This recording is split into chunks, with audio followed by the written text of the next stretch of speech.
Welcome to Punchline Talks Politics. I'm Mark Owen, and today my special guest is Zack Polanski. He's the Deputy Leader of the Green Party for England and Wales. Welcome, Zack, to Punchline Talks. Thanks very much for having me on. Well, you were here this weekend in Stroud. Can you tell us why you came down? And was it your first visit to the county? Have you been here before? So I used to live in Ross and Wye actually, so not my first visit. And I used to be a theatre actor before I was a politician, and I did an open air Shakespeare production in Stroud about 15 years ago. But other than those two instances, it was very much my first kind of substantial visit to Stroud. And the reason why I visited is because the Green Party in the last election, many people know, went from one MP to four MPs. But just as excitingly, we actually got 1.9 million votes across the United Kingdom, which is by far our biggest vote share ever. And we're looking to make that bigger in the future. Now, Stroud is somewhere that's been a green heartland for a very long time. In fact, it was our very first Green councillor anywhere in the country with John Marjoram. And ever since then, the Green Party in Stroud, as many Green parties like the Forest of Dean, have been going from strength to strength. And so very much it was a visit to see the work that the council have been doing, to support the work that they're hopefully doing in the future. And actually lots of knocking on doors and hearing from people in Gloucestershire and specifically Stroud what they think about having Greens elected, what they think of the new Labour government and where they think the gaps are, what they want to see in the future. And those conversations were fascinating. But more than anything, the thing that really came across is that people know when they vote Green, they can get a Green councillor and in future a Green MP. And actually, they like what they see. I mean, you've done extremely well, and obviously you're chasing the tail now to get into the county council. You've got how many councillors in the county council? It's five, isn't it, at the moment? No, Yeah, that's yeah. five. And we're very much looking next year to go even more. Now, depending on what happens with circumstances there, you could be looking at possibly even being in administration in the county council. But the real point here is to just make sure that you're growing those councillors because people's first experience with politics is rarely the national politics that you hear about on TV. And so that's why publications like yourself are really important because people's first experience of politics is often because they're running a business and there's an obstacle around planning, or they want to do something for the community, or they're worried about libraries or youth services, or even potholes and bins are often the cliches. But these things really matter to people. And actually, the Green Party are the party that really get this, that those local politics and those local politicians really matter. So it's about being there all year round, not just when elections, come around, just turning up and asking people for their vote, but actually making sure there's meaningful representation. I'm really proud of the work that our county councillors and our district councillors have been doing on that. Thing about I can't say it, the proportional representation is that you look abroad and what happens in Germany and other countries, they just can't seem to form a government. In France as well, it's a complete basket case. And you might have got 2 million votes, but surely at the end of the day, it's to persuade everybody to get that your vote in. The trouble with so can you explain about that? Why you think this country could make it work? Yeah, I think that's a really good question. And I think actually Stroud is a really good example of that, where it's been in no overall control for a long time now. But actually, I think Greens are demonstrating, as with the other parties too, a collegiate approach to doing politics. So actually, I think people are sick of seeing politicians shout at each other and just oppose each other for opposition's sake. And actually, I'm really pleased to see in the administration that the Greens, have opened their doors to other parties and said, we want the best ideas. We want, or, we obviously think we have the best ideas, but also whether people can have ideas that will become the best ideas. So it's really important to have those constructive and collaborative conversations. I think when you look to other countries, people often say in this country, first past the post delivers strong and stable government. But actually, we've just seen five prime ministers in just as many years. It's just constantly been changing. There's constantly been disruption and chaos. And actually, I think with proportional representation, what that's essentially saying is that the number of votes should match the number of seats. So that should be proportionally represented. And that means it reflects more what the voters want. So to give you a very quick example, 33% of this country voted for the Labour Party. In fact, not even 33% of the country, 33% of the eligible electorate or people who actually went to vote, which means lots of people just didn't vote at all because they were disenfranchised or they didn't think it was worth it. And what we're not seeing from this Labour government is this kind of humility around the fact that they didn't, win a huge amount of votes within this country. They did win a huge amount of seats because of the disproportionate nature of the system. And we're quickly seeing disillusionment in the country. And I was really seeing that in Stroud because of that, where people don't feel that the government is adequately representing them. And I think both proportional representation, but frankly, even under first past the post, it really requires politicians to show humility. And even when they win, say, that doesn't mean we're not going to keep listening. It doesn't mean that there's not still feedback loops. And ultimately, you've got to make sure that you're really taking people with you, whether that's on environmental policy, whether it's on housing policy, whether it's on economics, whatever it is, right across the board. It's about knowing that no one has a monopoly on wisdom, and ultimately the best results happen. And indeed, businesses run best like this too. When you're ultimately casting out the widest net to make sure that you're ultimately consulting in the widest possible base. The problem is, if you did that, it also let in other fringe parties as well. It wouldn't just be the Greens. You know that it would actually be the Reform Party. It could be more far right and far left parties, and that's the problem with it. It sort of fragments into lots of different things, and so in the end, nothing gets done or nothing really gets achieved. Well, I think, I've got two answers to that, really. We're seeing in the past few years what happens in the first past the post system. The parties don't get fragmented. They end up with these huge, massive monster parties that no one actually really knows what they stand for. And all you have to do, really, as a politician, and we're seeing this with Nigel Farage, with lots of rumours that at some point he will try and be Conservative leader, that someone from the far right or wherever you class Nigel Farage can essentially hijack a party. So whereas people used to see those moderate Conservatives that arguably David Cameron called himself as a one nation Tory, that, I certainly, he had policies that I disagreed with, but we didn't see that kind of far right rhetoric. And then, we're speaking at a time when Kemi Badenoch could very easily be the next leader of a Conservative Party and has said some pretty awful things about migrants, about the LGBT community. And so that does not represent the majority of the country, but actually it means that under a first past the post system, those two big monster parties become quite fragile to being able to be hijacked by that. But the second thing I would say, is if people in this country want to vote for reform, as we've just seen at the election, then reform should have more MPs. Now, it won't surprise you probably to know that I disagree with most of what reforms stand for. But actually, if they reflect the views of some people in this country, then it's absurd to deny them representation in Parliament. And actually, the best disinfectant is transparency. And I think when we deny people, and when I say people, the public, when we deny them the elected representative that they require, that's when people get disillusioned with politics. We would have a much better system if we had a diversity of views in Parliament, some of which I would absolutely disagree with, and some of which absolutely would include, they say, between 40 and 50 more Green MPs, which is reflective of what the country wants. Let's go back to the sort of local level then, because obviously you've done very, very well in Stroud. We know that for a long, long time. Forest of Dean, now you've taken, done extremely well there. The city, Gloucester, Cheltenham, not so well. Tewkesbury, you've done very well as well. What do you think that is, and what are you guys planning to do about it? Yeah, so I wish there was a more kind of romantic or political notion to it, but being really honest, because we are largely a volunteer-run party, our parties do best where there are people in the community who are willing to step up. And in Stroud, there were so many people I met this weekend with long histories within the party where they have volunteered so many hours because they realised that the Green Project and Stroud put together could create a really strong Stroud Green Party. And it's the same in Forest of Dean. And I have no doubt that Cheltenham and Gloucester will continue to do that and will go on that road too.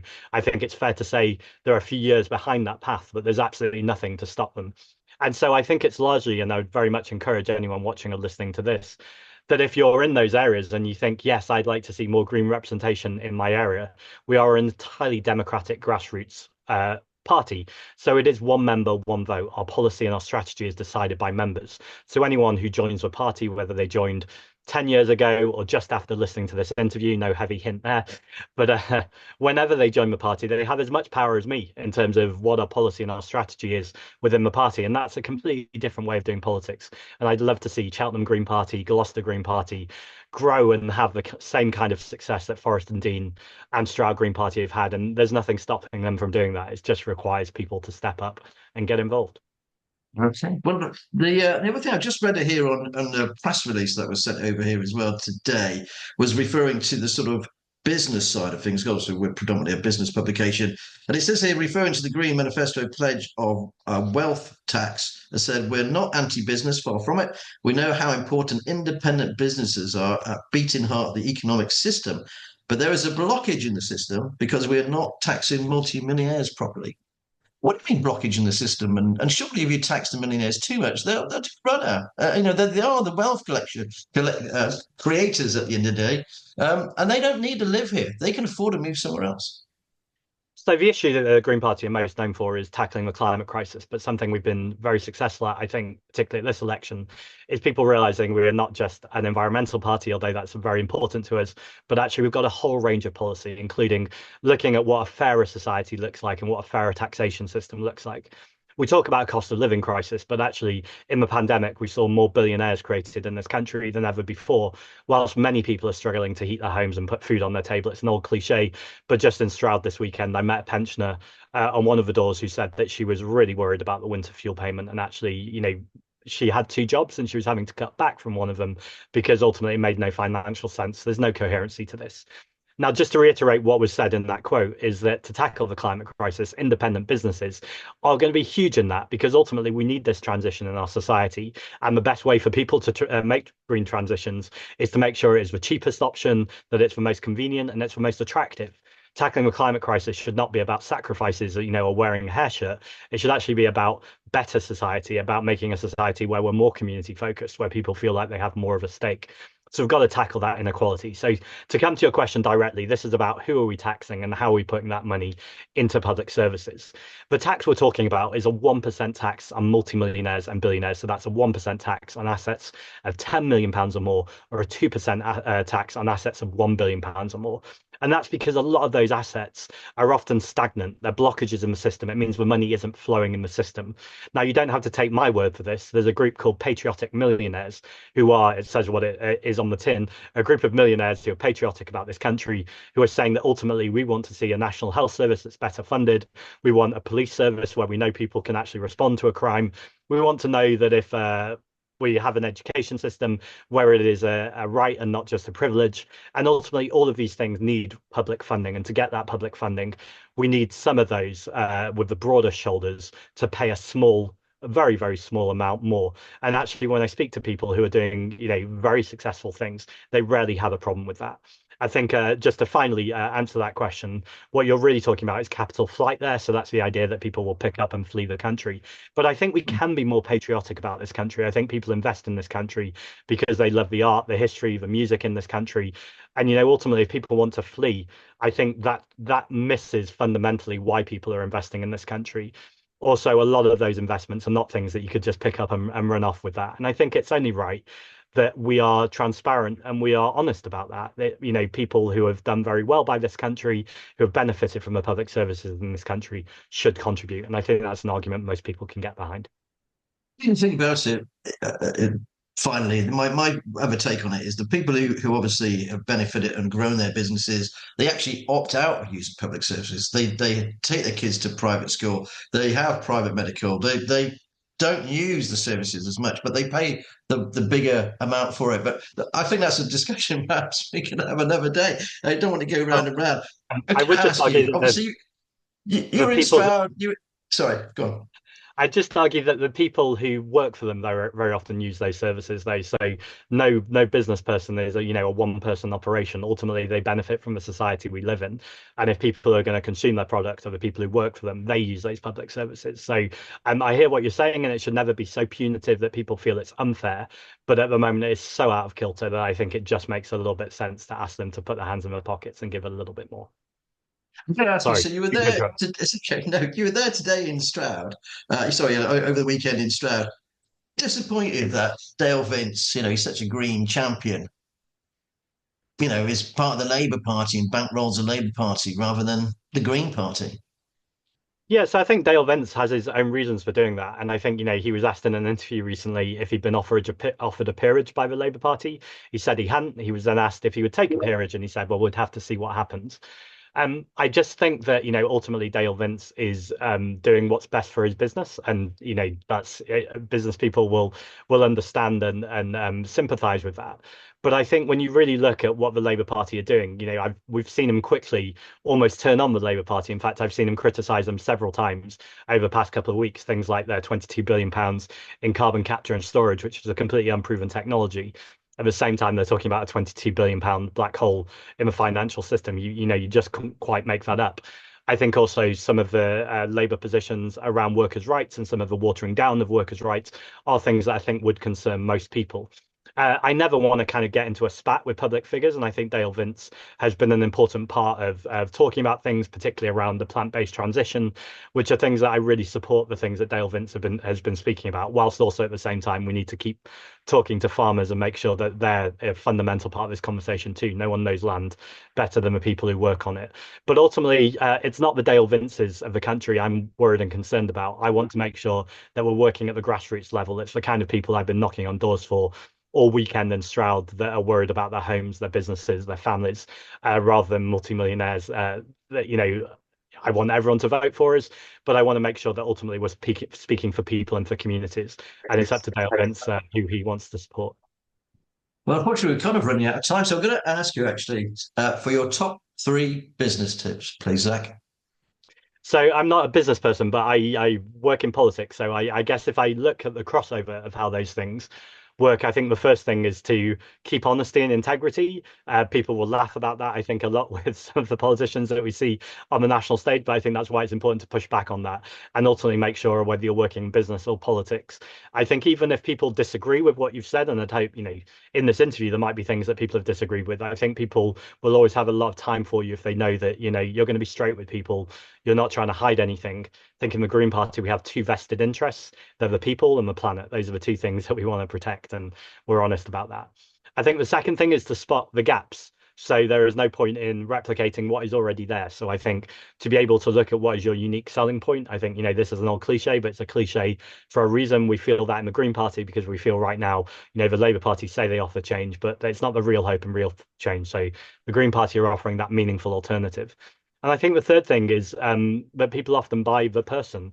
That's both in politics, you can have all the policies, but ultimately people will invest or give a vote behind someone that they trust and, they know has, their best interests. And I think it's exactly the same for a business. I will certainly shop with independent businesses where I know the story behind the people who are making the product or delivering the service, because I think when you can invest in someone's story, that's a much longer term investment than some of the kind of conglomerates or huge corporations where you don't really feel invested in the same way. So as I say, not a business person, but if I was running a business, I'd run it the same way I do my politics.